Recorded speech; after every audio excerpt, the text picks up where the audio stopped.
मित्रांनो, शालिनी भक्तिसागरमध्ये तुमचे मनपूर्वक स्वागत आहे। तर मित्रांनो, आज आपण या व्हिडिओच्या माध्यमाने ऐकणार आहोत श्री स्कंद महापुराण।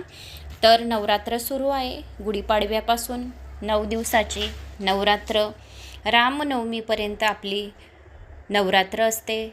तर ह्या वर्षी म्हणजेच 2026 मार्च महिन्यात रामनवमी आणि दुर्गाष्टमी एकच दिवशी आलेली आहे। तर आपल्याला गुरुवारीच गुढीपाडवा आणि पुढच्या गुरुवारी अष्टमी आणि नवमी एकत्र आहे। तर रामनवमी आपली 26 तारखेला येत आहे। 31 मार्च या दिवशी तेरस आणि चौदस चतुर्दशीच, म्हणजेच आपल्या साध्या भाषेत आपण चौदस म्हणतो। तर दमनक चतुर्दशी, ज्यांच्या चतुर्दशीच्या आरत्या आहेत त्यांनी मंगळवारी 31 तारखेला लावायच्या, जेव्हा तुमच्या दुपारी आहे, रात्री आहे, तुम्हाला माहिती केव्हा आहे। पण चतुर्दशी म्हणजे चौदस हा, तेरस आणि चौदस हा 31 मार्च मंगळवारी, चांगल्या दिवशी, कुलदेवतेचा वार मंगळवार। तर ह्या दिवशी आपल्या आरत्या आलेल्या आहेत। पौर्णिमा पण ही मात्र आपल्याला गुरुवारी करायची आहे। 1 तारखेला रात्रीचा जो चतुर्दशी आहे, तर आपल्याला रात्री चतुर्दशी बुधवारी 1 एप्रिलला सापडत नाही। चतुर्दशीच्या आरत्या आपल्याला 31 तारखेला सापडतील, कारण की 1 तारखेला रात्री पौर्णिमा लागणार आहे। म्हणजेच पौर्णिमाचा दिवस बुधवार 1 तारखेला सकाळी 7:06 पौर्णिमा बुधवारी 1 तारखेला प्रारंभ होईल। तर पौर्णिमेची समाप्ती गुरुवार 2 तारखेला सकाळी 7:41 पौर्णिमा समाप्ती होत आहे। तर पौर्णिमा रात्रभरची आहे, तर ही 1 तारखेला आहे। जन्म उत्सव, हनुमान जन्म उत्सव हा 2 तारखेलाच साजरा होईल। तर अशा प्रकारे ह्या नवरात्रीच्या ह्या थोड्याशा माहिती होत्या, तर मी त्या तुम्हाला सांगितल्या। आणि श्री पंचमी म्हणजेच लक्ष्मी पंचमी ही 23 तारखेला सोमवारी आहे। या दिवशी महालक्ष्मीचे खूप चांगले पूजन करावे, भगवान विष्णूची आराधना करावी, महालक्ष्मीची आराधना करावी। तर आपण या पुराणांमध्ये आलेले आहे, श्री स्कंद महापुराणमध्ये महालक्ष्मीची सेवा कशी करायची, कोणत्या मंत्राचा जप करायचा आणि कशी उत्पन्न झालेली आहे महालक्ष्मी, कोणते सर्वात जास्त वस्तू महालक्ष्मीला आवडते आणि कोणाचा स्वभाव कसा असतो आणि कशी ती कर्मांमुळे महालक्ष्मी प्रसन्न होते। तर लक्ष्मी पंचमीला महालक्ष्मीचा एपिसोड म्हणजेच भाग येऊन जाईल। तर आता या स्कंद महापुराणामध्ये देवीच्या पूजनाचा महिमा आणि विधी आलेला आहे, तर तो आपण जाणूया। आणि या देवी महापुराणामध्ये, स्कंद महापुराणात 1 ते 13 अध्याय सप्तशतीचे महात्म्य आलेले आहेत। तर आपण ते फक्त 30 मिनिटाचे आपले 1 ते 13 अध्याय मराठीत आहेत। तर दररोज आपल्याला पौर्णिमापर्यंत हे अध्याय ऐकायचे आहेत। ज्या घरामध्ये सप्तशतीचे, दुर्गा सप्तशतीचे महात्म्य अध्याय वाचले जातात, तेथे माता लक्ष्मी आणि नवदुर्गा माता साक्षात विराजमान राहतात। ज्या घरामध्ये कलश स्थापना होते नवरात्रीसाठी, तर आई भगवती त्या कलशामध्ये सूक्ष्म रूपाने विराजमान होते। नारळ ज्या वेळेस आपण श्रीफळ ठेवतो, तेथेच माता लक्ष्मी, नवदुर्गा माता, अंबे माता, कालिका माता, जी तुमची दुर्गा माता, जी रेणुका माता, जी तुमची कुळदेवता आहेत, तर त्या श्रीफळमध्ये विराजमान होऊन जातात। आणि ज्या घरामध्ये सप्तशतीचे महात्म्य, दुर्गा सप्तशतीचे अध्याय श्रवण केले जातात, तेथे माता लक्ष्मी भरभरून विराजमान होते आणि भरभराटी राहते। धनधान्याचे भांडार भरलेले राहतात। घरात कटकट, पितृदोष, वास्तुदोष, नवग्रह दोष या दोषांपासून मुक्ती मिळते। त्याशिवाय माता लक्ष्मीसुद्धा आपल्यावर प्रसन्न होते। तर आता आपण देवी पूजनाचा विधी ऐकूया। श्री स्कंद महापुराणात देवीच्या महिमांचं वर्णन आलेलं आहे, तर मी ते तुम्हाला सांगणार आहे। बऱ्याच काही गावांच्या कमेंट्स आल्या, कमेंट्स भरपूर येत आहेत। कमेंट्स जर तुम्हाला वाचून दाखवल्या तर 5 ते 7 मिनटं जातील। तर धन्यवाद, थँक्स। माझा आत्मविश्वास वाढवण्यासाठी एका जणाची कमेंट्स आली होती, ताई, की मी तुम्हाला माझा गुरु मानला आहे, माझे लहान लहान मुलं आहे। कोल्हापूरची कमेंट्स आहे, तर माझ्या मुलांना आशीर्वाद द्या, तुम्हीच माझे गुरु आहेत। तर मी तुमची गुरु, तुम्ही मला मनापासून मानले। खूप जणांच्या काही शिवमहापुराणामध्ये पण ह्या कमेंट्स आल्या आहे की तुम्हीच आम्हाला शिवमहापुराण ऐकवलं आहे, तर तुम्हीच माझे गुरु आहेत। तर चांगली गोष्ट आहे, तुमची ही श्रद्धा आणि विश्वास आहे। तर तुमच्या माझ्या सर्वांना जे माझ्या कथा नाही पण ऐकत तरीसुद्धा मी त्यांना आशीर्वाद देते की सर्वांना सुख समृद्धी शांती पैसा बरकती मान प्रतिष्ठा यश कीर्ती धनसंपदा दीर्घ आयुष्य भरपूर प्रमाणात राहील आणि जे जिथे जातील तिथे मुलं त्यांना यश कीर्ती आणि मान सन्मानची प्राप्ती होईल आणि कोणत्याही कामामध्ये हात टाकतील तिथे अपयश येणार नाही एवढी 100% गॅरंटीने सांगते.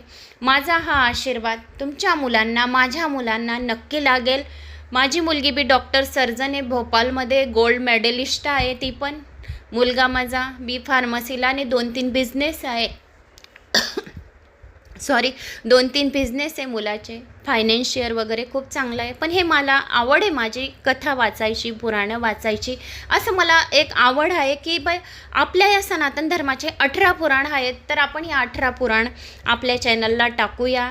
जो कोणी ऐकेल त्यांचे म्हणजे चांगले होईल आपले पण त्यात चांगले होईल. आपल्या मुलांना खूप कीर्ती वाढेल आणि विजयची प्राप्ती होईल. जो 2 शब्द पुराणांचे ऐकतो तर दुःख दारिद्र्य तेथे राहत नाही. जिथे पुराण श्रवण केले जातात ज्या घरामध्ये हा मोबाईल लावला जात असेल तर तिथून तुमच्या घरापासून या माझ्या घरात हे पुराण आहे तर माझ्या घरापासून या तुमच्या घरापर्यंत तुमच्या घरात पण हा व्हिडिओ लावला जातो तर 4000 किलोमीटरपर्यंत त्या पुराणांची आणि त्या आवाजाची शक्ती गुंजलेली राहते. तर तेवढे तुमचे घर माझे घर या गल्ली मोहल्ला खूप दूरपर्यंत 4000 किलोमीटरपर्यंत ही शक्ती एक शिवकवच देवीची शक्ती एक देवी कवच बनून राहते. आपल्याला नजर दोष लागणार नाही कोणताही दोष लागणार नाही नजर कोणतीही कशीही होणार नाही आणि प्रत्येक कामात यश येईल एवढे 100% गॅरंटीने सांगते. तर आता आपण अध्यायाला सुरुवात करूया कारण इंट्रोज आपला 6 मिनटं 6.25 मिनटाचा झाला. श्री गणेशाय नमो नमः. तर धन्यवाद सर्वांचे मनापासून धन्यवाद करते. थँक्स माझा आत्मविश्वास वाढवण्यासाठी अशाच कमेंट्स करत राहा. नांदगावहून कोल्हापूर मुंबई कल्याण भरपूर गावांच्या कमेंट्स येत आहेत. कोणी शिवमहापुराणांचे भरपूर जण शिवमहापुराणावर पण कमेंट्स करत आहेत तर धन्यवाद. तर आता आपण श्रीस्कंद महापुराणाला सुरुवात करूया. श्री गणेशाय नमो नमः. वक्रतुंड महाकाय सूर्यकोटी समप्रभ निर्विघ्नं कुरु मे देव सर्व कार्य शु सर्वदा. देवी पूजनाचा महिमा. नारदांनी प्रश्न केला, देवीच्या पूजेच्या सांग्र संगीत विधी ऐकण्याची माझी इच्छा आहे तरी तो मला सांगा. नारायण सांगू लागले. नारदांनी नारायणाला प्रश्न केला आहे की मला देवी पूजनाचा विधी ऐकायचा आहे. त्यावर भगवान नारायण म्हणाले, देवर्षे सर्वच आपदाचे निवारण करणारा आणि भोग व मोक्ष देणारा देवी पूजनाचा महिमा ऐक. प्रथम आचमन करावे, मानसिक संकल्प करावा, नंतर भूतशुद्धी करावी, मातृकान्यस्य व षडगन्यस्य करावेत, शंखाची स्थापना करावी, अर्घ्य घ्यावे, फट हसे उच्चारण करून पूजा साहित्यावर पडीभर पाणी शिंपडावे. एवढे झाले की गुरुची आज्ञा घेऊन पूजेला सुरुवात करावी. आधी आसनाची पूजा करावी, नंतर देवीचे ध्यान करावे, मग आसन वगैरे उपचार द्यावेत. पंचामृताने व इतर द्रव्यांनी देवीला अभिषेक करावा. 100 कलश भरून ऊसाच्या रसाचा अभिषेक केला तर पुनर्जन्म येत नाही. जो कोणी देवीची मूर्ती तामनामध्ये घेऊन जर ऊसाच्या रसाने अभिषेक केला तर त्याच्या घरात महालक्ष्मी प्रसन्न होते. त्याशिवाय त्या घरातल्या सर्व व्यक्तींचे पापांचे नाश होते. त्याशिवाय त्या घरात पितृदोष लागत नाही, कटकट होत नाही आणि त्या व्यक्तीला पुनर्जन्म पण येत नाही. आणि जर देवीचा आमरसाने अभिषेक केला, जर वेदमंत्रांनी केला तर त्याच्या घरी लक्ष्मी सरस्वती चिरकाल निवास करत राहते. म्हणून आंब्याच्या रसाने अभिषेक करावा. ज्यांना लक्ष्मीची प्राप्ती पाहिजे असेल तर सरस्वती माताची प्राप्ती पाहिजे असेल, जे मुलं अभ्यासात मन लावत नाही तर त्या महिलांनी आपली कुलदेवतेला तामनात घेऊन घ्यायचे आणि आंब्याच्या रसाने त्यांचा अभिषेक करायचा देवीचा. याच्याने लक्ष्मी बी प्रसन्न राहते आणि सरस्वती पण प्रसन्न राहते आणि आपल्या घरात त्यांचा निवास राहतो. द्राक्ष म्हणजेच अंगूर द्राक्षाच्या रसाने जर अभिषेक केला तर तो व्यक्ती राजा आणि राणी होतो. शेवटी त्या रसाच्या थेंबा एवढी वर्ष देवी लोकात त्या व्यक्तीला राहायला जागा मिळते.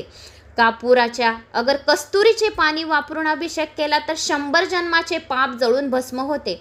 दुधाने वेदोक्त मंत्रांनी जर देवीचा अभिषेक केला तर 1 कल्पपर्यंत आपण क्षीरसागरामध्ये राहतो आणि आपल्याला नरक यातना होत नाही. आपल्या देहाला यमदूत हात लावत नाही. आपल्याला देवीचे दूत विमानामध्ये घ्यायला येतात. जो दयाने अभिषेक करतो तो स्वर्गातील दधिकुला नदीचा स्वामी होतो.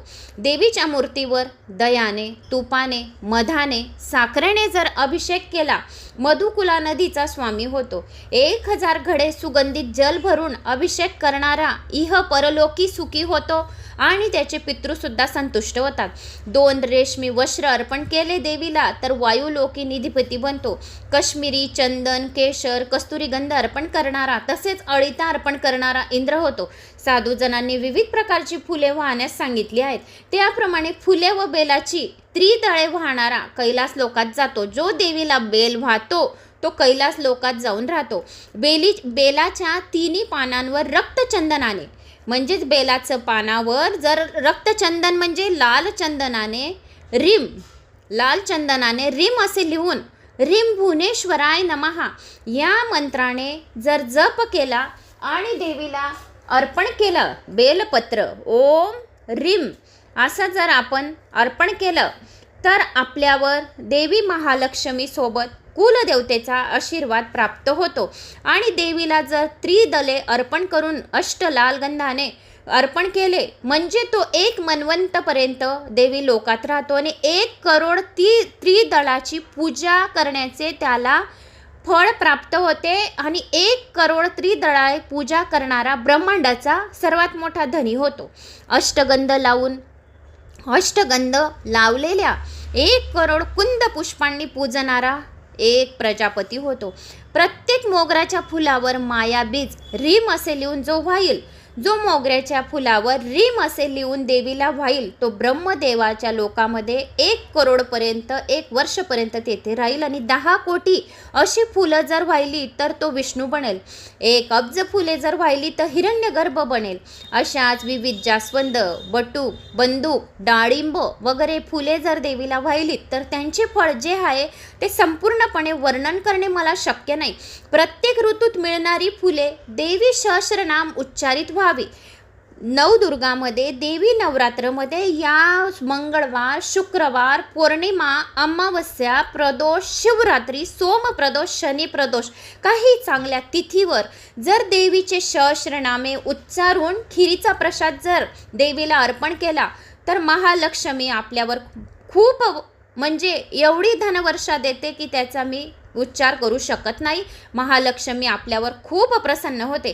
त्याचा एकूण एक पापाचा जो काही सप्तजन्म पाप जे असेल, जो कोणी देवीला 1 सहस्र फुले वाहून खिरीचा प्रसाद देईल तर त्याचे सर्व पापांचा नाश होऊन तो देवीजवळ प्रसन्न होऊन त्याच्या सानिध्यामध्ये जाऊन राहतो.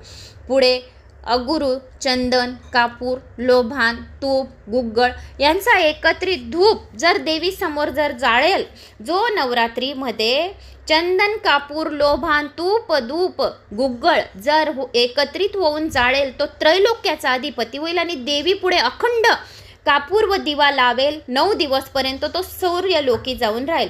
असे 1000 किंवा 100 दिवे जो तेवे ठेवेल तो सुद्धा हेच फळ त्याला प्राप्त होईल की तो 1000 वर्षपर्यंत देवीचा अधिपती राहील.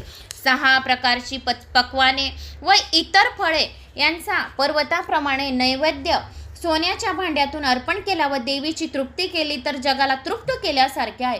कारण हे सर्व जग देवीमय आहे. त्यानंतर देवीला पिण्याकरता गंगाजल द्यावे. ते कापूरवाळा खस यांनी सुगंधित करून द्यावे व उपरांत त्रयोदश गुणी विडा मुखशुद्धी करता अर्पण करावा. देवी समोर वाद्यासहित जो सुरल गायन करेल, देवी समोर नृत्य करेल, या कोणत्याही देवीच्या ह्या पुराणांचा, या देवी महात्म्य दुर्गा सप्तशतीच्या स्तोत्राचा, या सप्तशतीचा जो कोणी पाठ करेल तर राजा उपचारांनी प्रसन्न होईल, यात नवल नाही. जो कोणी देवी समोर असे सर्व काही नृत्य करेल, दुर्गा सप्तशतीचा पाठ करेल, या कोणत्याही स्तोत्राचा पाठ करेल, तो छत्र चामरे अर्पित करेल, या प्रदक्षिणा करेल, क्षमा प्रार्थना करेल, 1 बार स्मरण जर केले देवीचे, 1 वेळा सुद्धा देवीचे स्मरण केले तरी सुद्धा त्याच्या सर्व पापांचा नाश झाल्याशिवाय राहत नाही. याचे राजा उपचारांनी प्रसन्न होईलच, यात कुठलेही शक्य नाही, म्हणजे कुठलेही याचा शब्द नाही असे नारायणांनी नारदाला सांगितले. पुत्रांवर प्रेम करणे हा माताचा स्वभाव आहे. मग भक्तिभावाने आळाविल्यावर तिच्या कृपेविषयी शंकाच नको. याच विषयावरील बृहद्र राजाची गोष्ट सांगतो, ती ऐका आता. आणि मग देवी महात्म्य पाठाला, सप्तशती पाठाला सुरुवात करूया. 2 मिनिटाचा इंट्रो आहे. तर आता फार पूर्वी हिमालय पर्वतावर एक चक्रवाक पक्षी राहत होता. तो अनेक देशात फिरत असताना देवयोगाने काशी नगरात गेला. अन्नपूर्णाच्या स्थानी तो गेला होता. अन्न प्राप्तीच्या आशेने तो तेथेच राहिला. तेथे तो नित्य देवीला प्रदक्षिणा करीत असे. अंतकाळ प्राप्त झाला तेव्हा मोरून तो स्वर्गात दिव्य देहधारी होऊन सुखे भोगत राहिला. अशा 2 कल्पा एवढा काळ गेला. नंतर पुन्हा उत्तम अशा क्षत्रिय वंशात तो जन्माला आला. त्यावेळी त्याचे नाव बृहद्रथ असे होते. त्यावेळी त्याने मोठे मोठे यज्ञयाग केले. तो सत्यवचनी, जितेंद्रिय व धार्मिक असून महापराक्रमी होता. त्याला त्रिकाळाचे ज्ञान असून शिवाय स्वतःच्या पूर्वजन्माचीही आठवण होती. असे समजल्यावरून काही ऋषींनी येऊन त्याला प्रश्न केला की, हे राजा, तुला पूर्वजन्माची जी स्मृती आहे व त्रिकाळाचे जे ज्ञान आहे ते कोणत्या पुण्याईमुळे प्राप्त झाले ते जाणण्याची मला उत्कंठा आहे. तरी ते कारण सांगावे. नारायण म्हणाले. तो राजा मुनींनी सांगू लागला, मी पूर्वी एक चक्रवाक पक्षी होता. त्यावेळी मी हा राजाचा जन्म मिळाला होता. त्यावेळी मी अजाणतेने अन्नपूर्णाला प्रदक्षिणा घातली होती. मी एक पक्षी होता, पण अन्नपूर्णा मातेला मी अजाणतेने, म्हणजेच मला माहीत नाही, पण अन्नपूर्णा मातेला मी प्रदक्षिणा घातली होती. त्या पुण्याईमुळे मी 2 कल्पापर्यंत स्वर्गात राहिलो. नंतर मला राजाचा जन्म मिळाला, कारण मीने अन्नपूर्णा माताला प्रदक्षिणा घातली होती. अन्नपूर्णा मातेचे स्मरण केले आणि नामस्मरण केले, त्यामुळे मला राजाचा जन्म मिळाला. आणि त्रिकाळाचे ज्ञानही त्या पुण्याईनेच मिळाले. जगदंब्याच्या पदकमलाच्या स्मरणाचे यथार्थ फळ कोण जाणतो. तिची कृपा मला आठवली व मी माझ्या डोळ्यात आनंदाश्रू येतात. जगदंबेची सेवा न करणाऱ्या पापांचा धिक्कार असो असे केले. शंकर व विष्णू यांची उपासना सतत सांगितली नाही, पण पराशक्तीची उपासना सतत करण्याची वेदाज्ञा आहे.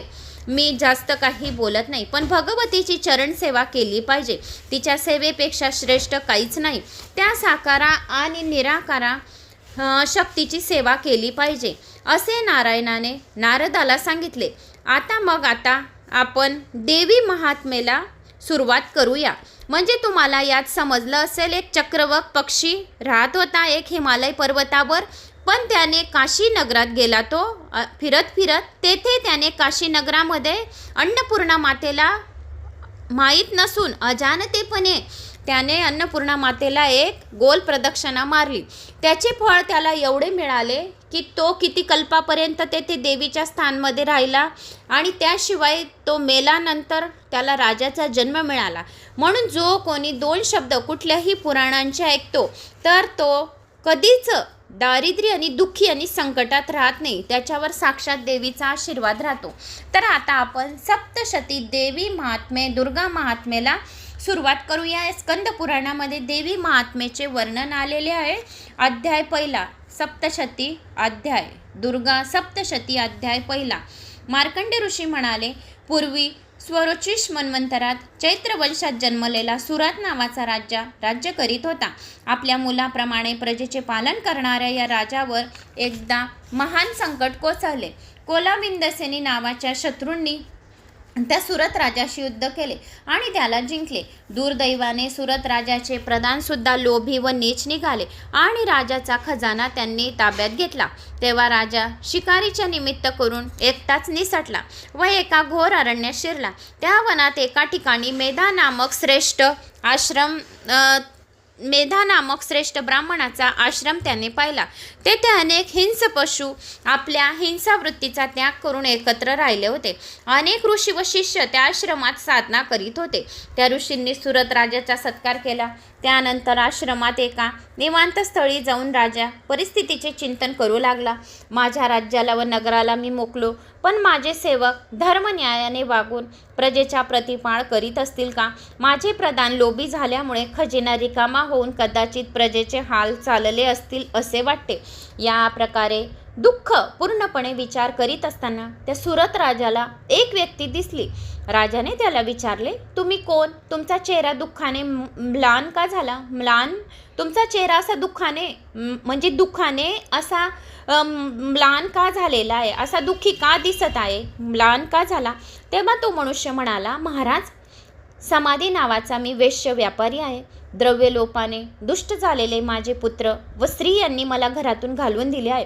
आप्त व बांधव यांनी मला दूर लोटले. त्यामुळे निराधार दुःखी असा मी येथे आलो आहे. परंतु हा आप्त बांधवाबद्दल माझ्या मनातील ममता उसळून येत आहे. माझे आप्त मुलं, स्त्री आणि नौकर कसे वागत असतील? त्यांना कुठलेही दुःख तर प्राप्त झाले नाही ना? अशी चिंता अहर्निश मला लागून राहिली आहे. हे ऐकून राजा उद्गारला, अहो, तुमच्याशी नीच वर्तन करणाऱ्या त्या नातेवाईकांबरोबर तुमचा इतका जबरदस्त स्नेह जडला आहे याचे मला खरोखर आश्चर्य वाटत आहे. तेव्हा वेश्य म्हणाला, आपण म्हणतो ते खरे आहे, पण माझे मन या माझ्या दुर्वतेची बांधवबद्दल स्नेहाचे वारंवार विचार का करते? ते निष्ठुर का होत नाही? मला तरी हा मोह का, हे मात्र उमजत नाही.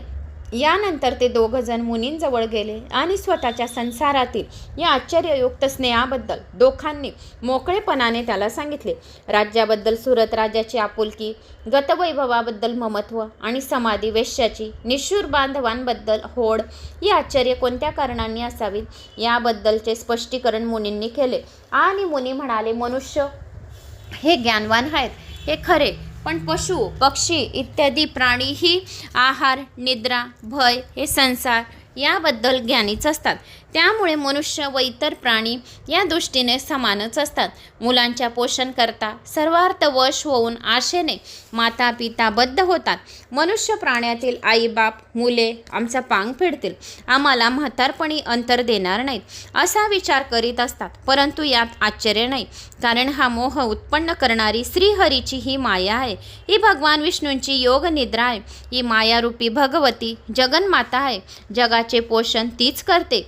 ज्ञानी नापापी चैतासी देवी भगवती हिसा बलाद्य क्रुद्ध मोहाय महामाया प्रयंचती. ज्ञानी लोकांची सुद्धा अंतकरणे ती बलाने आकर्षून घेते आणि मोहाकडे त्यांना प्रवृत्त करते. संसार बंधन प्राप्त होण्यास तीच कारण आहे, पण मोक्षप्राप्ती तिच्या प्रसादाने होते, म्हणून तिचीच भक्ती करणे सर्वश्रेष्ठ होय. मुनींचे हे स्पष्टीकरण ऐकून चकित झालेल्या त्या सुरत राजाने विचारले, भगवन, या देवीची उत्पत्ती, तिचे कार्य, तिचे स्वरूप याबद्दल आपण सविस्तर माहिती सांगाल का? ते सर्व श्रवण करण्यास मी उत्सुक झालो आहे. मुनी म्हणाले, देव कार्याकरता व भगवंतावर अनुग्रह करण्याकरता ही शक्ती वेगवेगळ्या स्वरूपात प्रकट होते, अवतार घेते. नित्य असूनही अनेक स्वरूपात प्रकट झाल्याने जगात निर्माण होते असे म्हटले जाते. पूर्वी ही पृथ्वी जलमय झाली असता भगवान विष्णू शेषावर पौडले व योग निद्रेमध्ये मग्न झाले. त्यावेळी मधु व कैटभ असे दोन असुर विष्णूच्या कानांपासून कर्णमळातून निर्माण झाले. हे दैत्य ब्रह्मदेवास मारण्यास धावले आणि विश्वेश्वरी जगत धात्री स्थितिसहारकारिणम निद्रा भगवती विष्णुस्तुला तेजस प्रभू ब्रह्मत्वाच विश्वांची स्वामिनी व जग उत्पन्न करणारी, जगाला जीवन देणारी, जगाचा संहार करणारी श्री विष्णूंची निरुपयम अशी जी भगवती निद्रा, तिची स्तुती तेजस्वी ब्रह्मदेव करू लागले. तू ओंकार स्वरूप आहेस, तू अमृत स्वरूप आहेस, तूच संध्या सावित्री व विश्वजननी आहेत. विश्वाची उत्पत्ती, धारण, पोषण आणि शेवटी संहार हे माते तूच करतेस. विश्वाच्या उत्पत्तीच्या वेळी सृष्टीरूप, नंतर रक्षणकाळी स्थितिरूप व अंतकाळी संहार रूप जगन्माते तूच होतेस. महाविद्या, महामाया, महाबुद्धी, महास्मृती तूच आहे. महान मोह निर्माण करणारी अशी तूच महादेवी व महेश्वरी आहे. सत्व, रज, तम यांनी युक्त अशी त्रिगुणात्मक प्रकृती तूच असून तुला कालरात्री, महारात्री, भयंकर अशी मोहरात्री म्हणतात. यशस्वी, ईश्वरी, रेम, बुद्धी, लज्जो, पृष्टी, तुष्टी, शांती, श्रांती तूच आहे. आपल्या हातात तू खडग, तलवार, शूल, भाला, गदा, चक्र, शंख, धनुष्य, बाण, भूषंडी व परीघ ही शस्त्रे धारण केल्यामुळे तू घोर, भयंकर, उग्र दिसतेस. तू सौम्य व सौंदर्यवती आहे. सर्वच ब्रह्मा इंद्रादी देवतांमध्ये तू श्रेष्ठ आहे, परमेश्वरी आहे. जगातील जे प्रत्येक अविनाशी, सत आणि क्षणभंगुर असत आहे. या सर्वातील मूळ शक्ती तूच आहे. मी तुझी कितीही स्तुती केली तरी शब्द अपुरेच पडतील. सृष्टीचा पालन करता जो भगवान विष्णू, त्यालाही केवळ तुझ्या प्रभावाने योग निद्रा आलेली आहे. विष्णू, मी ब्रह्मदेव आणि शंकर यांना देह धारण करण्यास तूच कारणीभूत झालीस. हे भगवती, तुझी स्तुती करण्यास कोण समर्थ आहे? तथापि यथाशक्ती मी तुझी प्रार्थना केली आहे, ती ऐकून या भयंकर मधुकैटभ दैत्यांना तू मोहात टाक.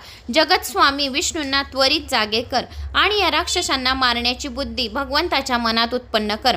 तेव्हा ती योग माया विष्णूंना सोडून बाजूला उभी राहिली. त्यामुळे विष्णू जागे होऊन त्यांनी दैत्यांना पाहिले. ब्रह्मदेवावर धावून जाणाऱ्या त्या दैत्यांशी विष्णूंनी बाहुयुद्ध केले. 5 सहस्र वर्ष युद्ध झाल्यावर मायांत झालेले ते दैत्य विष्णूंना आपण होऊन म्हणाले, तुझ्यावर आम्ही संतुष्ट आहोत. तूच आमच्याकडे वर माग, तेव्हा माझ्यात हस्ते तुम्हाला मृत्यू यावा. असा वर त्वरित विष्णूंनी मागितला. दैत्य म्हणाले, ठीक आहे, ही पृथ्वी आता जलमय आहे, तरी पाणी नसलेल्या ठिकाणी तू आमचा वध कर. चतुर अशा श्री विष्णूंनी आपले शरीर तत्काळ वाढवले आणि आपल्या मांडीवर त्या दैत्यांना ठेवून चक्राने त्यांचा वध केला. असा हा दुर्गा सप्तशतीमधला स्कंद महापुराणातील अध्याय पहिला समाप्त झाला. अध्याय दुसरा.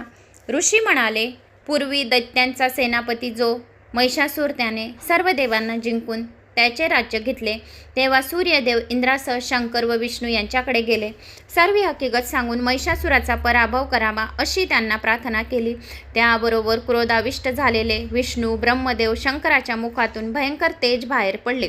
त्याचवेळी सर्व देवांच्या शरीरातून तेजांश बाहेर येऊन ते सर्व तेज एकरूप झाले. अतिप्रचंड अशा त्या तेजाने दशोदिशाच व्यापल्या.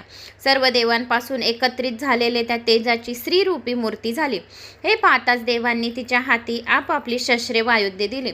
शंकराने त्रिशूळ, विष्णूने चक्र, वरुणाने शंख, अग्नीने दाहकत्व, वायूने धनुष्यबाण व इंद्राने व्रज आणि घंटा, यमाने दंड, वरुणाने पाश, दक्ष प्रजापतीने स्फटिकमाला, ब्रह्मदेवाने कमंडलू व सूर्याने तेजस्वी किरणे, कालस्वरूपी देवाने खडग, तलवार व ढाल, क्षीरसागराने उज्ज्वल हार व नित्य नवीनच राहणारी वस्त्रे, कुंडले, कंकणे व अर्धचंद्र नामक अलंकार व इतर दागिने दिले.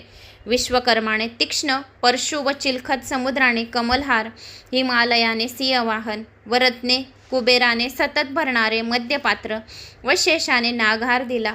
त्याप्रमाणे त्या देवीचा सन्मान देवांनी केला. तेव्हा युद्धाला अधीर होऊन त्या तेजोमय देवीने सर्व दिशांना भेदून टाकणारी गर्जना केली. त्यामुळे सर्व दिशा व प्राणी प्रक्षुब्ध झाले. पर्वत डळमळू लागले. आता ही दैवी युद्ध करून दैत्यसंहार करणार या कल्पनेने सर्व देवांनी देवीचा विजय असो अशाच स्वरूपात जय जयकार केला. तर भक्तीने नम्र झालेल्या ऋषींनी तिची स्तुती केली. तिकडे देवीच्या गर्जनेने भिचकलेल्या राक्षसांनी महिषासुराच्या अधिपतीखाली देवांशी युद्ध आरंभले. चिशूर, चामर, उदग्र, महावून, असिलोमा, बाष्कल, परवारीत, बिडाल इत्यादी राक्षस सेनापती व हजारो हत्ती, घोडे व रथ आणि कोटी कोटी राक्षस सैन्य देवींशी लढण्यात गुंतले. देवी अंबिका त्या दैत्यांशी लढता लढता जे सुस्कारे सोडित होती, त्यामुळे अनेक गण योद्धे निर्माण होऊन तेही देवीला युद्धात मदत करून राक्षस सैन्याचा संहार करू लागले. देवीने केलेल्या प्रचंड अशा घंटानादानेच अनेक राक्षस मूर्छित पडले. त्रिशूल, गदा, शक्ती, तरवार, मुसळ, बाण यांचा शत्रू सैन्यांवर मारा केल्याने राक्षसाच्या शरीराचे तुकडे तुकडे झाले, तर काही जखमी होऊन रक्त ओकत पडले. इकडे देवीचे वाहन जो सिंह, तो राक्षस सैन्यात गर्जना करीत अरण्यातील वनव्याप्रमाणे संचार करू लागला. देवीने वध केल्यामुळे राक्षस सैन्यात रक्ताच्या नद्या वाहू लागल्या. रथ, हत्ती, घोडे छिन्नविछिन्न होऊन पसरले. गवत व लाकडे यांच्या प्रचंड ढिगांच्या अग्नी ज्याप्रमाणे नाश करतो, त्याप्रमाणे अंबिका देवीने राक्षस सैन्याचा काही क्षणातच नाश केला. तरीही राक्षस सैन्यात डोके तुटले असतानाही रणावेश प्राप्त झाल्यामुळे राक्षसांची काही कब्दे लढत होती. ऋषी म्हणाले, राक्षस सैन्याचा प्रचंड संहार पाहून चिशूर हा दैत्य सेनापती अंबिकेशी युद्ध करण्यास सरसावला. पण देवीने त्याचे धनुष्यबाण तोडून टाकले, त्याचा रथ नष्ट केला. तेव्हा चिशूराने सर्व शक्ती एकवटून तलवारीचा वार देवीच्या बाहूवर केला, पण ती तलवार मोडून पडली. चिशुराने शूल फेकला तेव्हा देवीने स्वतःच्या शूलाने त्या चिशुराच्या त्याच्या शूलाचे तुकडे केले. मग चामर हा दैत्य पुढे आला. त्याने फेकलेल्या शक्तीला देवीने आपल्या फक्त हुंकाराने निस्तेज केले आणि देवीच्या सिंहाने गर्जना केली. आकाशात उडान केले व खाली येताना आपल्या पंजेनेच त्या चामराचे शिर धडा वेगळे केले. त्यानंतर देवीने उग्रवीर्य, महाऊन, उग्रमुख, बेडाल, दुर्धर, दुर्मक या राक्षसांना ठार मारले. तेव्हा चिडलेल्या महिषासुराने रेड्याचे रूप घेतले व देवीच्या गणांवर चालून आला. शिंगे, खूर, शेपटी, सुस्कारा, तोंडांचा प्रहार अशा मुसंडीने देवसैन्याची त्याने दानादान केली. तथापि देवीने पाश टाकून त्या रेड्याला बांधले. तेव्हा त्याने प्रथम सिंह, नंतर खड्गधारी पुरुष व त्यानंतर हत्ती ही रूपे भरभराट धारण केली. पुन्हा शेवटी रेड्याचे रूप धारण केले व धुमाकूळ सुरू केला. तो गर्जना करू लागला. मग देवीने मध्यप्राशन केले. युद्धप्रसंगी योग्य अशा त्या मध्यप्राशनामुळे देवी अधिक क्रोधाविष्ट झाली. लाल डोळे झालेली ती तेजोमय देवी हसू लागली. अरे मूर्खा, तू कुशाल गर्जना कर, तुझा नाश जवळ आलाय, अशी ती म्हणाली. तेव्हा रेड्याचे रूप सोडून राक्षस पुन्हा लढू लागले. ते पाहताच देवीने राक्षसाचे शिर त्वरित तलवारीने तोडले आणि देवीची बाजू राखली. त्याबरोबर हर्ष पाहून देवांनी जयघोष केला.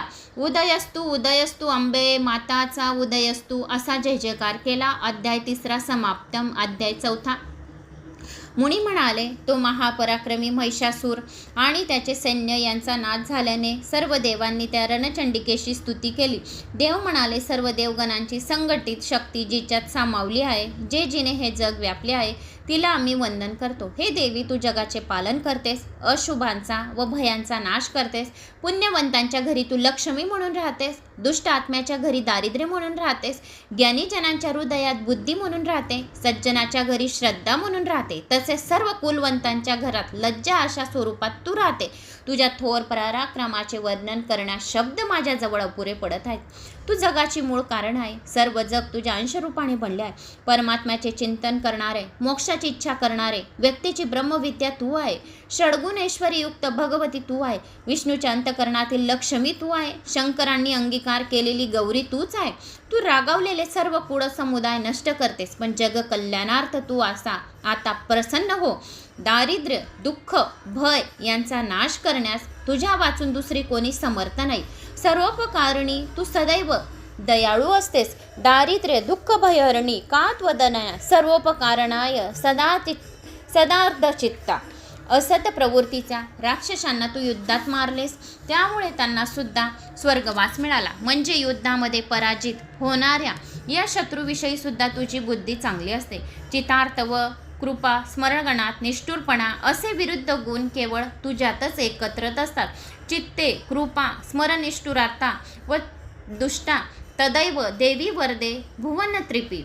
शूलेन पाहि नो देवी पाहि, खड्गेन अंबिके, घंटा स्वनेन पाहि, चापौजानी स्वनेनच, प्राच्यां रक्ष प्रतीक्षा, चंडिके रक्ष दाखिने. ब्राह्मणेनात्मशूलनस्य उत्तरास्य तयेश्वरी. खडगशूल गदाधिनी यांनीच अस्राणी ते अंबिके. करपलव सिंगिन ते अस्मान रक्ष सर्वते. हे देवी, शूल, खडग, तलवार घेऊन आमचे रक्षण कर. घंटानादाने व धनुष्याच्या टंकाराने आमचे रक्षण कर. हे चंडिके, तुझ्या हातातील शूलाने, भालाने पूर्व, पश्चिम, दक्षिण आणि उत्तर दिशेकडे चहूबाजूने आमचे रक्षण कर. ही अंबिके, तलवार, शूल, गदा इत्यादी जी काही शस्त्रे तुझ्या हातात शोभत आहेत, त्या सर्वांनी तू आमचे सर्व बाजूंनी रक्षण कर. याप्रमाणे स्तुती केल्यावर देवी प्रसन्न झाली. वरदान मागा असे देवीने म्हटले. तेव्हा देवांनी विनंती केली, हे महेश्वरी, आम्ही तुझे स्मरण केले किंवा न केले तरी देखील तू आमच्या मोठ्या विपत्ती आणि संकटे नाहीसे कर. तुझे नित्य स्तवन करणाऱ्याला, तुझे ये महात्म्य ऐकणाऱ्याला, श्रवण करणाऱ्याला, ऐकणाऱ्याला, वाचणाऱ्याला प्रत्येकाला तू सुख, समृद्धी, धन, यश, कीर्ती, मान सन्मान, प्रतिष्ठा वाढव. असे म्हणून देवी गुप्त झाली आणि पण शुंभ आणि निशुंभ दैत्यांना मारण्यासाठी ती पुन्हा प्रकट झाली. अध्याय 4 समाप्त. अध्याय 5. अध्याय 5. मुनी म्हणाले, पूर्वी शुंभ निशुंभ दैत्यांनी उन्मत्त होऊन त्रैलोक्य जिंकले, देवीचा पराभव केला, सर्व ठिकाणी त्यांचा अधिकार गांजू लागले. तेव्हा ते पराजित देव देवीचे स्मरण करून स्तुती करू लागले. विष्णू माया चैतन्य रूपाने प्राण्यांच्या ठिकाणी असणारी तू आहेस, तसेच सर्व प्राणी मात्रांच्या ठिकाणी बुद्धी, निद्रा, शुद्धा, छाया, शक्ती, तृष्णा, क्षमा, लज्जा, शांती, श्रद्धा, शोभा, कांती, लक्ष्मी, धृती, स्मृती, दया, संतोष, तुष्टी, माता, भ्रांती विविध रूपांनी तू बसतेस. तुला शतशत प्रणाम असो. याप्रमाणे इंद्राने अश्विन शुद्ध नवमी मंगळवार असताना देवासहित स्तुती केली. तेव्हा पार्वतीचे शरीर कोशापासून कौशकी ही देवी निर्माण झाली. कौशकीच्या निर्मितीमुळे पार्वती देवीचा वर्ण सावळा झाला आणि तिला कालिका हे नाव प्राप्त झाले. ती कालिका हिमालयाच्या आश्रयाने राहिलेली. तेथे एकदा चंड व मुंड या 2 राक्षस गेले. त्यांनी अंबिकेला कौशिकीला पाहिले. तिच्यासारखे श्रीरत्न आपल्याजवळ स्वामीजवळ असावे असे त्यांना वाटले. म्हणून परत आल्यावर त्यांनी शुंभ दैत्याला देवीचे वर्णन करून ते रत्न मिळवावे अशी विनंती केली. या स्त्रीमुळे आपल्या आपल्या सगळ्या वैभवाला शोभा येईल असे त्यांनी सांगितले असे ते म्हणाले. हे ऐकून शुंभाने सुग्रीव व राक्षस दूताला देवीकडे पाठवले. तो दूत देवीच्या विविध प्रकारे प्रकृत स्तुती करून म्हणाला, महापराक्रमी शुंभ रत्नाचा भोगता आहे. तुझ्यासारखे श्रीरत्न त्याच्याजवळ शोभेल. या शुंभाला किंवा त्याच्या भावाला निशुंभाला तू पती म्हणून माळ घाल आणि स्वीकार कर. तेव्हा गंभीरपणे देवी हसून म्हणाली, तू अगदी खरे तेच बोलते, पण माझी एक प्रतिज्ञा अशी आहे की यो मा जयती संग्रामे यो मे दर्प व्योपहती या मे प्रतिबले लोके समद्भरता भविष्यती. जो पुरुष मला रणगणात युद्ध करून जिंकेल व माझा युद्ध गर्व हरण करेल आणि अशा जगात माझ्यापेक्षा बलवान असेल, तोच माझा पती होईल, तोच माझ्या गळ्यात माळ घालेल. ही माझी प्रतिज्ञा त्यांना सांग. माझे प्राणीग्रहण करण्याचा शुभ कार्यात आता विलंब कशाला. अध्याय 5 समाप्तम. अध्याय 6. मुनी म्हणाले, मग क्रोधाने लाल होऊन दूत परतला. त्याने दैत्यराजास देवीचा निरोप सांगितला. तेव्हा दैत्यराजा क्रोधाने म्हणाला, सेनापती धूम्रलोचना, जा त्या उर्मट आणि गर्विष्ठ स्त्रीला तिचे केस धरून फरफडत माझ्याकडे घेऊन ये आणि तिचे संरक्षण करणाऱ्या देव, गंधर्व व यक्ष यांच्या सैन्यांचा नाश कर. अर्थात सेनापती धूम्रलोचना गर्जना करीत देवीकडे 60,000 सैन्य घेऊन गेला व त्याने तिला पुन्हा दैत्यराजाची आज्ञा सांगितली. देवी म्हणाली, तू मला नेऊ शकतोस, तुझ्याजवळ सैन्य आहे, मी तुझे काय बरे परिपत्य करणार. हे ऐकताच तो धूम्रलोचन देवीकडे धावला, पण देवीने नुसता हुंकार करताच त्या देवीचे भस्म झाले. हुंकारिणी एवं तम भस्मसा चकार अंबिका तदा. देवीने राक्षस सैन्यावर बाण, कुऱ्हाडी व शक्ती यांचा बळीवार केला. थरथर करणारी आयाळ ज्यांची आहे, तो देवीच्या सिंहाने तर अतिभयंकर गर्जना करून राक्षसावर हल्ला चढवला. त्या क्रोधाविष्ट केसरीने राक्षसांना ठार मारले. आपले सैन्य व धूम्रलोचन सेनापती नष्ट झाले. हे ऐकून चंड व मुंड नावाच्या आपल्या प्रचंड राक्षसांना शुंभ म्हणाला, देवीला फरफटत घेऊन या किंवा तिला शस्त्रांनी जर्जर करा. तिच्या सिंहाला ठार मारा. तिला बांधून त्वरित बरोबर घेऊन या. अध्याय 6 समाप्तम. अध्याय 7. मुनी म्हणाले, दैत्यराजाची याप्रमाणे आज्ञा झाल्यावर चंड व मुंड हिमालयाकडे आपल्या प्रचंड सैन्यासह निघाले. गिरीशिखरावर विराजमान झालेली देवी त्यांना दिसली. ती किंचित हसतच होती. लगेच चंड मुंड हे आपल्या राक्षस सैन्यासह देवीला पकडण्याचे प्रयत्न करू लागले. त्याबरोबर अंबिका क्रुद्ध झाली. तिने स्वतःपासून प्रचंड उग्र स्वरूपी देवी निर्माण केले. तिचे नाव काली. राक्षसाच्या मस्तकाची माळ तिने गळ्यात घातली. वाघाचे कातळे वस्त्रे म्हणून पांघरले व लाल जीभ बाहेर काढून ती गर्जना करू लागली. शत्रूच्या सैन्यात शिरून राक्षसांना ती भक्षण करू लागली.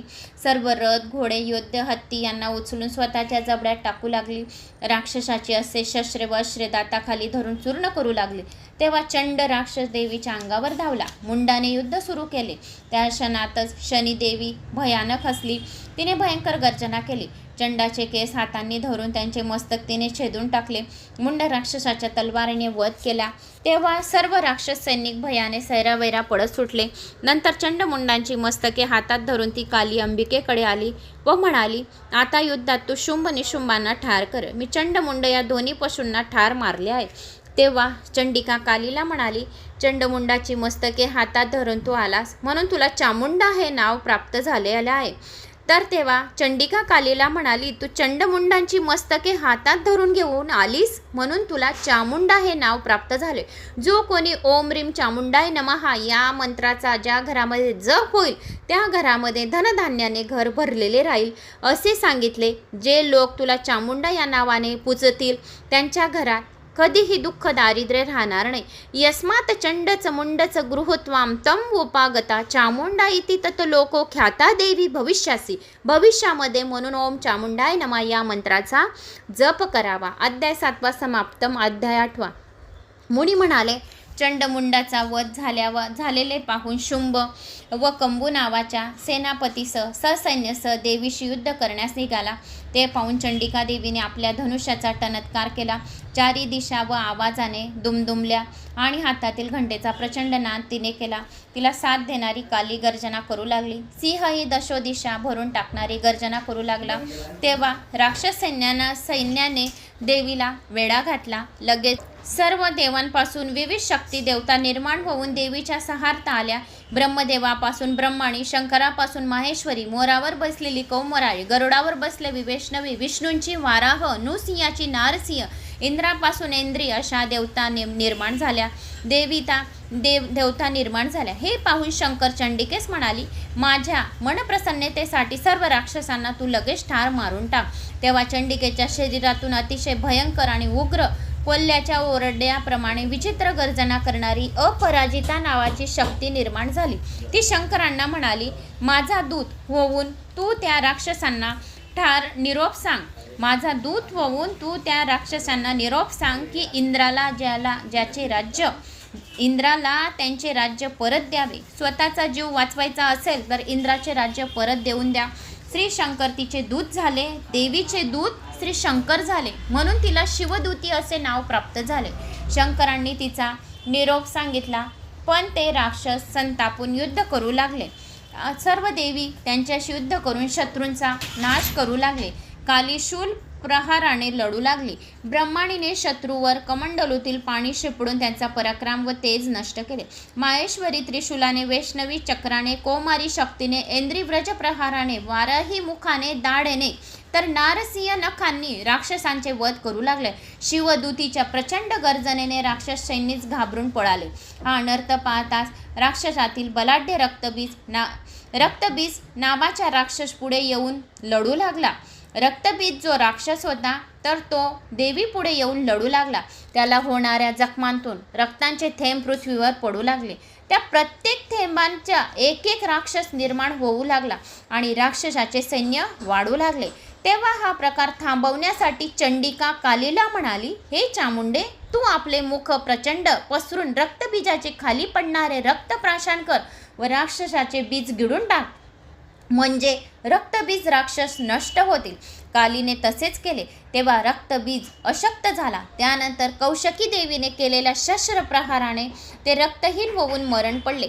तेव्हा सर्व देवांनी हर्षयुक्त होऊन देवीचा जय जयकार केला. अध्याय 8 समाप्तम. अध्याय 9 उदयस्तु उदयस्तु अंबे मातेचा उदयस्तु. अध्याय 9 मुनी म्हणाले, रणगणावर रक्तबीज या पराक्रमी राक्षसवीराचा अनेक राक्षसांचा संहार झालेल्या पाहून शुंभ व निशुंभ अत्यंत रागावले. दोघे क्रोधाने ससैन्य देवी सैन्यावर हल्ला करण्यास गेले. ब्रह्माणी वगैरे मातृदेवींशी ते युद्ध करू लागले. नंतर चंडिके युद्धाचा प्रसंग झाला. निशुंभाने सोडलेल्या शक्ती व शूल यांचे निवारण केले. देवीने निवारण केले. गदा, परशु अशा शस्त्रांचे तिने तुकडे तुकडे केले व त्या राक्षसाला बाणांनी घायाळ केले. निशुंभ मूर्छित पडला. तेव्हा त्यांचा भाऊ शुंभ पुढे आला. तेव्हा देवीने प्रचंड घंटानाद शंखानाद करून राक्षसाचा तेज भंग केला. सिंहानेही गर्जना करून राक्षस सैन्यातील हत्तींना घाबरवले. शुंभाला शूल प्रहार करून देवीने मूर्छित केले. तेवढ्या निशुंभ शुद्धीवर आला आणि तत्काळ त्याच्यावर शूल प्रहार करून त्याला तिने ठार केले. राहिलेल्या राक्षस सैन्याचा नाश ब्रह्माणी, काली, शिवदूती, ऐंद्री, वैष्णवी या देवतांनी केला. काही राक्षस भयानेच मेले, काही पळून गेले. उरलेले राक्षस सिंहाने, कालीने आणि शिवदूतीने भक्षण केले. अध्याय 9 समाप्तम. अध्याय 10 मुनी म्हणाले, निशुंभाचा वध झालेला पाहून शुंभ चिडला. तू अनेकांच्या साह्याने लढत आहेस. हे तुझे एकटीचे सामर्थ्य नाही. असे तो दुर्गा देवीला आव्हान देत म्हणाला. तेव्हा अरे मूर्खा, मी एकटीच या जगात शक्तिरूप आहे. तुला दिसणाऱ्या अनेक देवता माझ्यातूनच निर्माण झाल्या आहे. ते पहा, माझ्यातच प्रवेश करीत आहेत, असे देवी म्हणाली. त्या क्षणी सर्व ब्रह्माणी आदी देवता तिच्यात विलीन झाले. अंबिका एकटीच रणभूमीवर राहिली. आता या युद्धासाठी ती एकटीच उभी होती. तरी तू युद्ध कर, असे अंबिकेने शुंभास म्हणताच पुन्हा घनघोर युद्धास प्रारंभ झाला. बाणांचा वर्षाव, भयंकर अस्त्रे, तीक्ष्ण आयुधे, असेच प्रथम शस्त्रांशस्त्र युद्ध. पण शुंभ पूर्ण निशस्त्र झाला, निराधार झाला. त्याने आकाशात उडान घेतले. चंडिका लगेच तेथे गेली व त्याचे बाहुयुद्ध झाले. चंडिकेने शुंभाला उंच उचलून गरगर फिरवले व पृथ्वीवर फेकले. नंतर त्याच्यावर शूल प्रहार करून त्याचे हृदय विदीर्ण करून त्याला तिने ठार केले. दुष्ट राक्षसांचा वध केला. सगळीकडे शुंभ वारे वाहू लागले. शांतता झाली. प्रसन्न पवित्र वातावरण पसरले. जग हर्ष भरीत झाले. देव मुदित आनंदित झाले. अध्याय 10 समाप्तम. अध्याय 11. उदयस्तु उदयस्तु अंबे मातेचा उदयस्तु. अध्याय 11. मुनी म्हणाले, संकटमुक्त झालेल्या देवांनी चंडिकेची अंतःकरणात प्रार्थना केली. ते म्हणाले, शरणागताची पीडा दूर करणारे देवी प्रसन्न हो. चराचरात भरून राहिलेली विश्वेश्वरी तू पराक्रमी आहे. सगळ्या विद्या तुझ्या स्वरूप आहेत. सर्व मंगल मांगल्ये शिवे सर्वात साधिके शरण्ये त्र्यंबके गौरी नारायणी नमस्तुते. सर्व मंगल वस्तूतील मांगल्य रूप देवी तू आहे. कल्याणदायिनी देवी तू आहे. सर्व मनवंचित पूर्ण करणाऱ्या देवी, शरणागताचे रक्षण करणारे त्रिनयने गौरी नारायणी तुला माझा नमस्कार असो. प्रणतानां प्रसिद्धं त्वं देवी विश्वर्त हरती हारिणी त्रैलोक्यवासिनी मिंडे लोकानां वरदां भव. विश्वपीडा नष्ट करणाऱ्या देवी, भक्तीने विनम्र झाल्याने तू प्रसन्न हो. त्रैलोक्यातील राहणारे सर्व तुझी स्तुती करतात, त्यांना तू वरदायक हो.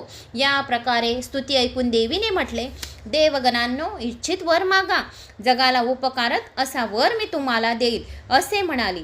तेव्हा देव म्हणाले, जो कोणी हे दुर्गा सप्तशतीचे 1 ते 13 अध्याय ऐकतील, वाचतील, श्रवण करतील, त्यांना सर्व काही तू इच्छा पूर्ण कर. धनसंपदा, दीर्घायुष्य, ज्या काही त्यांच्या मनातल्या इच्छा असतील त्या तू लवकरात लवकर पूर्ण कर.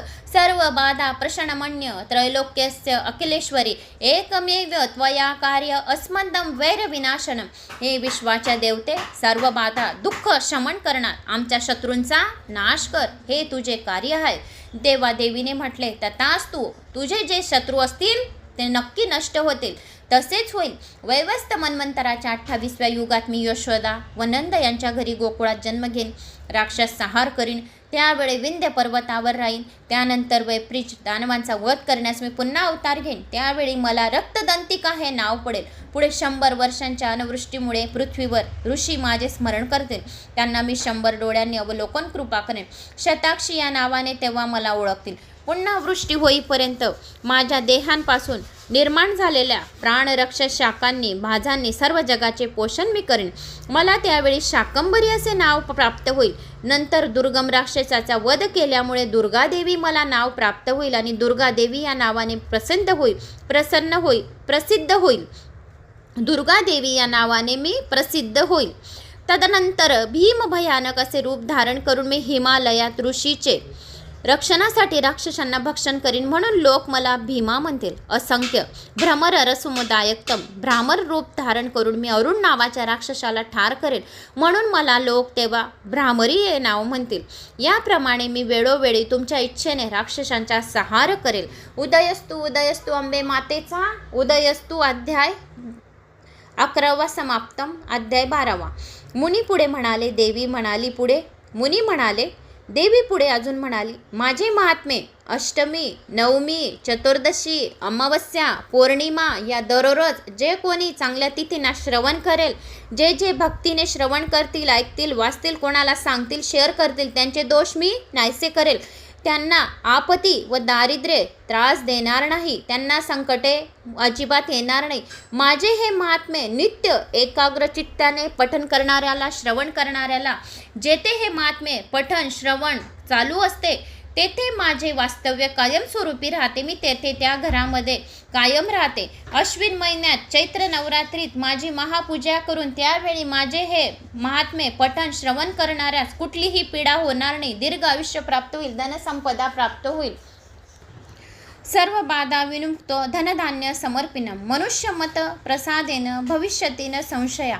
तो मनुष्य माझ्या कृपाप्रसादाने सर्व पिढ्यांपासून मुक्त होऊन त्याला धनधान्याची भरभराटी समृद्धी लाभेल, यात मुळीच संशय नाही.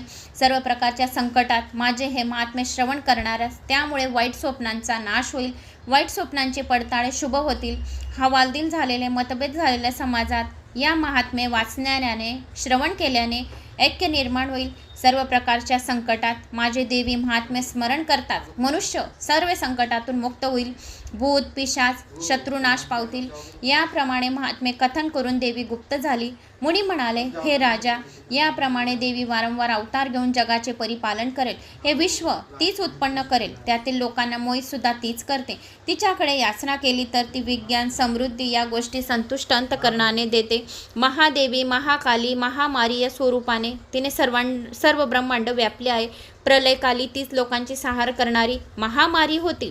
स्वतः जन्मरहित असून सृष्टी तीच उत्पन्न करते. सनातन नित्य असे तिचे स्वरूप असल्यामुळे जगाचे रक्षणही तिच्याकडूनच होते. अबुद्ध काळी मानवाच्या घरात संपत्तीची वाढ करणारी लक्ष्मी देवता ही तीच आहे. विपत्काली संपत्तीचा नाश करणारी दारिद्र्य स्वरूपा सुद्धा तीच असते. अध्याय 12वा समाप्त.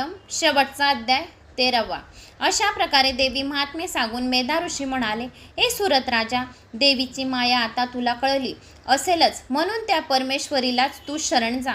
या देवीकडून हा वेश्य तू यापूर्वी अनेक विचारी लोक मोहित झाले आहेत, होतही असतात, पुढेही सर्वजण मोहात पडतील, म्हणून तिला शरण जाणे योग्य आहे. तिची आराधना केली तर मानवाला ऐक सुख प्राप्त होते. स्वर्ग मोक्ष तीच प्रदान करते. मार्कंड ऋषी म्हणाले, मेधा मुनीस नमस्कार करून सुरत राजा व समाधी वेश्य नदीवर तपश्चर्या करण्यासाठी गेले. श्रीदेवी सुक्ताचा जप करत ते दोघे तपश्चर्या करू लागले. नदी तीरावर देवीची मातीची मूर्ती तयार करून तिची त्यांनी आराधना केली. सुरत राजा समाधी वेश्य यांनी 3 वर्ष तपश्चर्या करून देवीची कृपा संपादन केली. राजाला याचे वैभव परत मिळाले आणि मोक्ष देणारी ज्ञानही प्राप्त झाले. तो सुरत राजा सार्वणिक म्हणून प्रसिद्ध झाला. समाधी वेश्याला अध्यात्म ज्ञान त्याच्या इच्छेप्रमाणे मिळाले. असे हे देवी महात्म्य 1 ते 13 अध्याय होते. मला अशी आशा आहे की तुम्हाला माझे हे 1 ते 13 अध्याय आवडले असतील. आवडल्यास लाईक शेअर सबस्क्राईब नक्की करा. कमेंट्स बॉक्समध्ये जय माता दी करायला विसरू नका. या आपल्या गावाचे कमेंट्स नक्की करा. शेअर करायला विसरू नका. उदयस्तु उदयस्तु अंबे माताचा उदयस्तु. जय माता दी.